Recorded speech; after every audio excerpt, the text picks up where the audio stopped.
বরগুনার আমতলী উপজেলার হলদিয়া ইউনিয়ন ও চাওড়া ইউনিয়নের সংযোগ সেতুটি দীর্ঘদিন ধরেই ছিল ঝুঁকিপূর্ণ অবস্থায়। দুপুরে নতুন কোণেসহ ঢাকা যাওয়ার পথে খাল পারাপারের সময় একটি মাইক্রোবাস ও অটোরিকশা সহ সেতুটি ভেঙে পড়ে। এ সময় খালের পানি থেকে অটোরিকশার যাত্রীরা পারে উঠতে পারলেও মাইক্রোবাসের যাত্রীরা বের হতে পারেননি। এতে ডুবে প্রাণ হারায় মাইক্রোবাসে থাকা ৯ যাত্রী। ব্রিজটার উপর খুব জ্যাম ছিল, আমাদের গাড়িটা উঠছে, ওঠার পরে হর্ন দিচ্ছে, সামনে দিকে আরো গাড়ি জ্যাম লাগা দিছে। আমরা গ্লাস ভাঙে বেরোছি, আমার শাশুড়ি মামি শাশুড়ি সব আমাদের সব।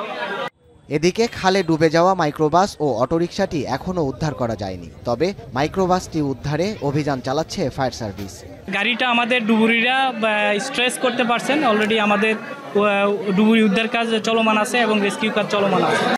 দুর্ঘটনায় আহত ৩ জনের অবস্থা গুরুতর না হওয়ায় আমতলী উপজেলা স্বাস্থ্য কমপ্লেক্স থেকে প্রাথমিক সেবা নেয়ার পর তারা বাড়ি ফিরে গেছে।